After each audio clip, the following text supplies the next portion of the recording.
ማለዳ የመጣ ስታነቃኝ።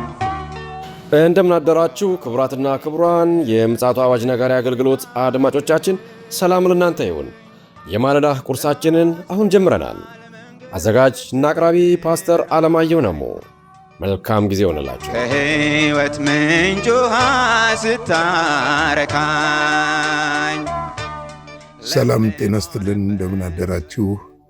ይህ በምፅዓቱ አዋጅ ነጋሪ አገልግሎት እየተዘጋጀ የሚቀርብላችሁ የማለዳ ቁርስ ፕሮግራማችን ነው። ወደ ዛሬው የማለዳ ቁርስ ፕሮግራም ከማለፋችን በፊት ይህንን ማለዳ የሰጠንን እግዚአብሔር አምላካችንና አባታችንን አብረን አመስግነን ወደ ዛሬው የማለዳ ቁርስ እናልፋለን። እግዚአብሔር ሆይ ስለ ምሕረትህና ስለ ቸርነትህ ሁሉ ክብር ምስጋና ለታላቁ ስም ይሁን። ኖ በምሕረትና በቸርነት ተጠብቀ ለዚህ ማለዳ ስላደረስከን፣ እቺን ቀን ደግሞ በዕድሜያችን ላይ ስለጨመርክ፣ ያንተ መልካምነትና በጎነትህን ልታሳየን ስለወደድክ፣ ደግሞም ስላደረክልን ነገር ሁሉ በኢየሱስ ክርስቶስ ስም እናመሰግናለን። እግዚአብሔር ሆይ ስለበዛልን ምሕረት፣ ቸርነት፣ በጎነት፣ ስለበዛልን ጥበቃ፣ ስለበዛልን ርኅራኄ እኛን ልጆቻችንን ቤተሰባችንን አገራችንንም ደግሞ በሰላም ጠብቀ ዛሬ በዚህ ማለዳ ብሩህ የሆነችውን ይህችን ቀን እንድናይ እድልን ሰተናልና አሁንም ክብርን፣ ምስጋናን፣ አምልኮና ስግደት ሁሉ ላንተ እንሰጣለን። እነሆ ደግሞ በዚህ ቅችለት ያንተ ምሕረት ቸርነት በሕይወታችን እንዲገለጥ፣ መልካምነትህን እንድታሳየን፣ ርኅራኄህን እንድትገልጥልን፣ እጅህ እንዲዘረጋልን፣ በመንገዳችን ሁሉ እንድትመራን በኢየሱስ ክርስቶስ ስም እንጠይቃለን። ወደዚህ የሚገቡ ወንዶችና ሴቶች ልጆችህን ትባርካቸው ዘንድ፣ እጆችህን ትዘረጋላቸው ዘንድ፣ መልካምነትህን ትገልጥላቸው ዘንድ፣ በኑሯቸውና በሕይወታቸው ሁሉ ያንተ በረከት ያገኛቸው ዘንድ፣ ዘመናቸው በአንተ የተዋጀ ይሆን ዘንድ እግዚአብሔር የዘላለም አምላክ በኢየሱስ ክርስቶስ ስም እጠይቃለሁ።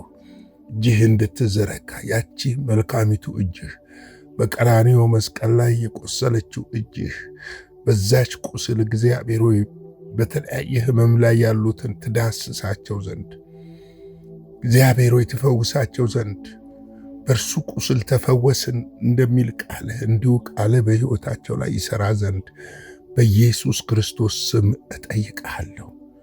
እግዚአብሔር ሆይ በተለያየ እንቆቅልሽ ያሉትን ቃልህ መልስ አለው። ድምፅህ ወደ ጆሮአቸው እንዲያስተጋባ፣ ቃልህ እንዲፈታቸው፣ ቃልህን እንድትልክላቸው፣ ሕይወታቸው ከእስራት እንዲፈታ፣ ከእንቆቅልሽ እንዲፈታ፣ አቅንተው አሻቅበው አንተን መመልከት እንዲችሉ እንድትረዳቸው፣ ጉልበታቸው በፊትህን መንበርከክ እንዲችል እንድታገዛቸው በኢየሱስ ክርስቶስ ስም እጠይቃለሁ።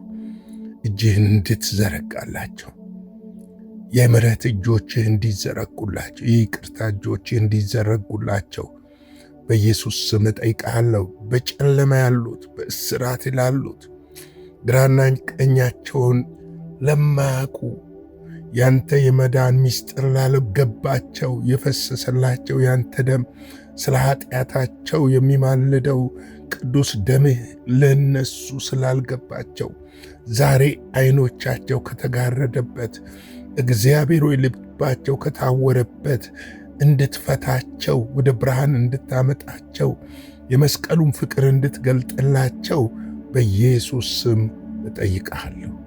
እግዚአብሔር ሆይ እነሆ ደግሞ ቃልህን አስተምረን፣ በቃልህ ብርሃን ሕይወታችንን እንድትለውጠው ጸልያለሁ።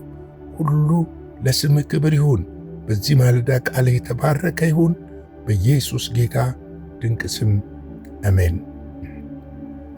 እንግዲህ እየተመለከትን ያለነው ኤፌሶን ምዕራፍ 5 ነው። በትናንትና 2 ቁጥር 16ንና 17ን እንዲሁም ደግሞ 18ን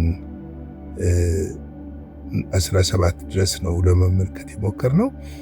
ቀኖች ክፉዎች ናቸውና ዘመኑ ዋጁ የሚለውን ነገር ነውና ዘመን እንዴት እንደሚዋጅ 3 ነገሮችን አንስተን ተመልክተናል። አንዱ የእግዚአብሔር ቃል፣ ጸሎትና እምነት እንደሆነ ለማየት ሞክረናል።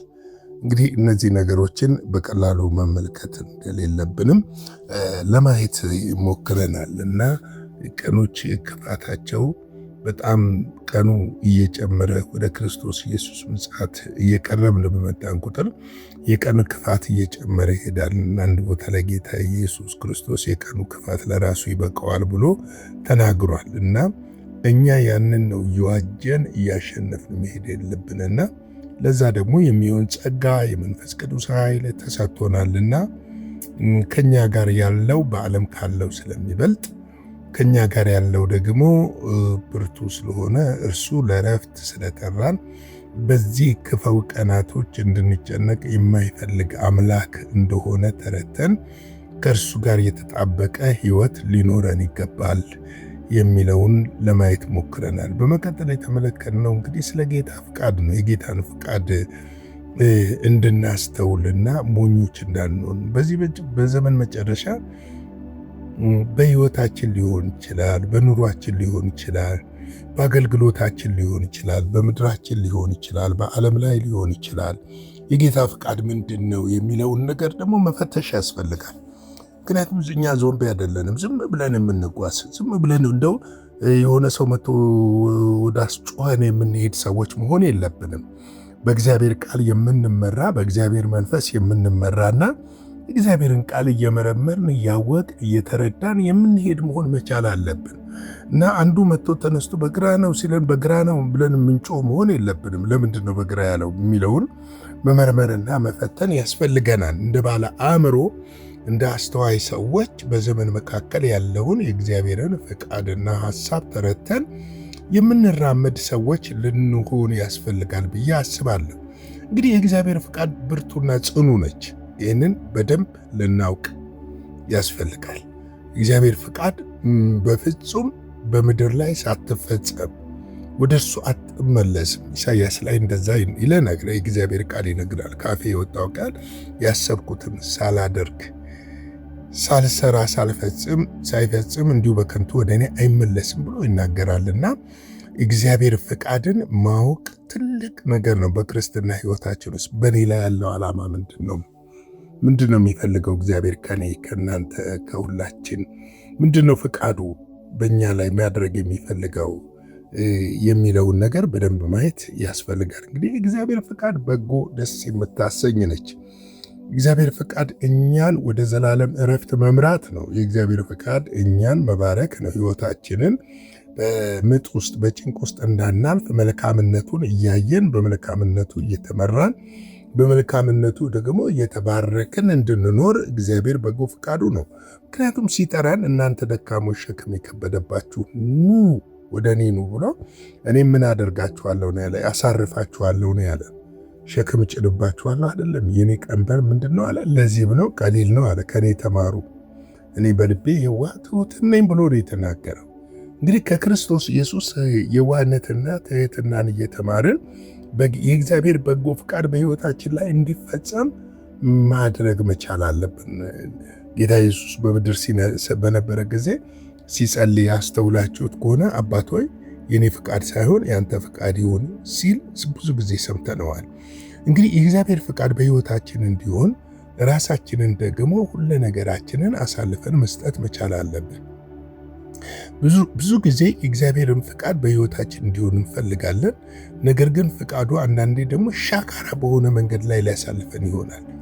ምክንያቱም ከኛ የሚራገፍ ከባህሪዎቻችን የሚራገፍ ነገሮች ሊሆኑ ይችላሉ። ብዙ ጊዜ ሰዎች ፍቃድ ይሁን ብለው አሜን ብለው ከተስማሙ በኋላ ያቺ ሻካራ መንገድ ስትጀምር ወደኋላ ይመለሳሉ።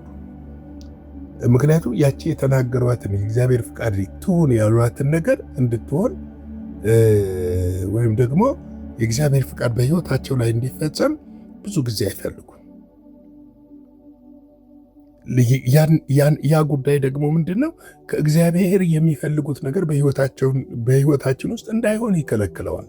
ምክንያቱም እግዚአብሔር እኛን ከጨለማ ወደ ዓለም ከዓለምና ከጨለማ ወደ ብርሃን ሲጠራን ወደ ራሱ መንግስት ሲጠራን በእኛ ላይ ዓላማ ስላለው ነው። በእኛ ሕይወት ሊሰራ የፈለገው ነገር ስላለ ነው። በእኛ ሕይወት ሊያደርገው የፈለገ ነገር ስላለ ነው። ዓላማ አለው ዝም ብሎ ተነስቶ ና አንተ ና አንቺ አይደለም ያለን። ኢሳይያስ በእናቴ ዳዊት ነው በእናቴ ማህፀን ውስጥ ሳልጸነስ አወቀኝ ይላል። ኢሳይያስም ላይ ደግሞ በእናተ ማህፀን ሳለህ አወቅኩ ይለዋል። እና ብላቴና በነበረ ጊዜ ጠራው።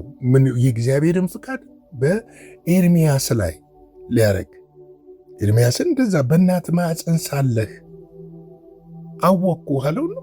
ፍቃዴን ላደርግብህ ነው ያለው። አሁን የእርሱን ፍቃድ ሊያደርግብን ነው በምድር ያስቀመጠን።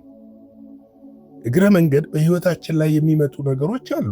በረከቶች ይመጣሉ፣ የስጋ በረከቶች ይመጣሉ፣ ገንዘብ ይመጣሉ፣ እውቀት ይመጣል፣ ትምህርት ይመጣል፣ መኪና። እነዚህ እግረ መንገዶች ናቸው። እስቲ የትኛው ሰው ነው እውቀቱን ተሸክሞ ሄደ፣ ብሩን ተሸክሞ ሄደ፣ ወይም ደግሞ አገልግሎቱ፣ ስልጣኑን፣ ክብሩን ተሸክሞ ሄደ? የትኛው ሰው ነው? ሁሉም ሰው መጨረሻ ላይ ወደ አፈር ውስጥ ይገባል። አፈር ነህና ወደ አፈር ትመለሳለህ ስላለ የስጋችን አፈር ይሆናል። ምንም ይዘን የምንሄደው ነገር የለም። ነገር ግን ፍቃዱ በእኛ ህይወት ውስጥ ሲሰራ አክሊል ይዘን እንሄዳለን፣ ሽልማት ይዘን እንሄዳለን። አንተ በጎ ታማኝ ባሪያ ና ወደ ቀኝ ገብተህ እረፍ የሚለውን የእረፍትን ድምፅ፣ የአባታችንን የቡራኬ ድምፅ፣ የአባታችንን የአድናቆት የምስጋና ድምፅ ይዘን እንሄዳለን። ለዚህ ነው ቀን ሳለ አለ ራሱ ኢየሱስ ሲናገር፣ ቀን ሳለ የላከኝ ስራ ልፈጽም ይገባኛል አለ። ምክንያቱም ማንም የማይሰራባት ሌሊት ትመጣለች። ያቺ ሌሊት ከባድ ነች። ማንም የማይሰራባት ሌሊት ትመጣለች። ከኛ ፊት ደግሞ እንደዛ አይነት ቀኖች አሉ። ማንም የማይሰራባት። ለዚህ እኮ ነው ጌታ ኢየሱስ ሲመጣ ቤተ ክርስቲያን ከተነጠቀች በኋላ የማይነጠቁ በምድር ላይ የሚቀሩ አሉ። የእሱም በጎ ፍቃድና ሐሳብ ሳያደርጉ በራሳቸው ዓለም ውስጥ ሲሽከረከሩ የኖሩ በምድር ላይ ይቀራሉ። ንጥቀቱ ያገኝ የተዘጋጀን ነው የሚነጥቀው። ንጥቀት የሚወስደው ቅስፈት አይን ነው የምንቀየረው፣ ምንለወጠው፣ ምንወሰደው።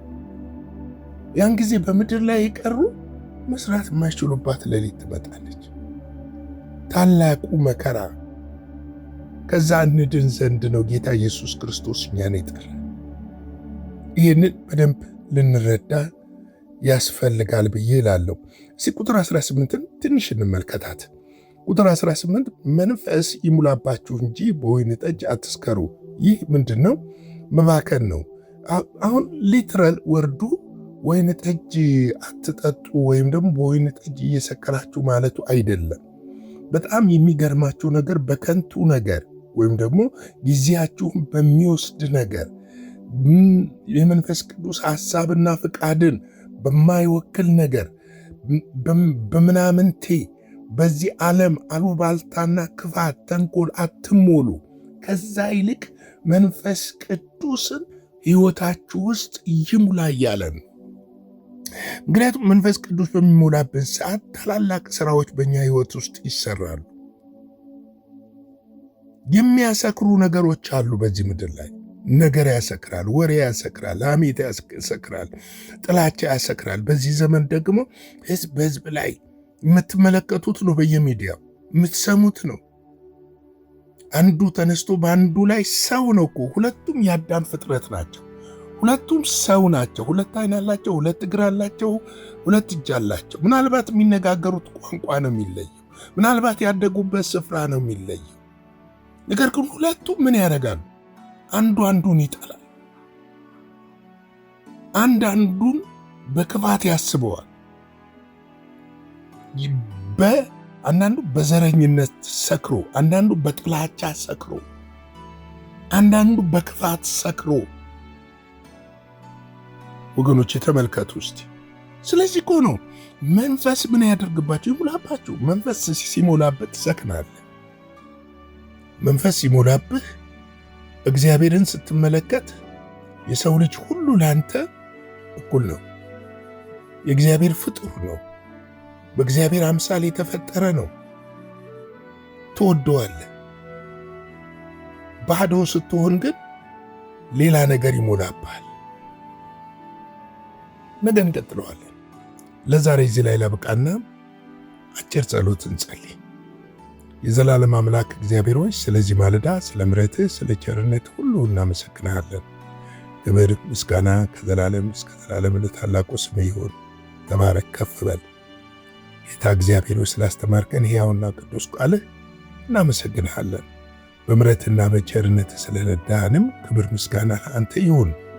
ሕይወታችንን ደግሞ በዚህ ዕለት አንተ እንድትመራው በመንገዳችን እንድትቀደም ነገሮችን ሁሉ በአንተ መንፈስ መለየት ማየት እንድንችል ጸጋ እንዲበዛልን እንድታግዘን እንጠይቃለን። ስላስተማርከን ቃል እናመሰግንሃለን። ስለ ሁሉ ነገር እንባርካለን። ቀሪውን ጊዜ ባርክልን፣ ከክፉ ሁሉ ጠብቀን፣ በደም ሸፍነን። በኢየሱስ ክርስቶስ ጌታ ስም አሜን።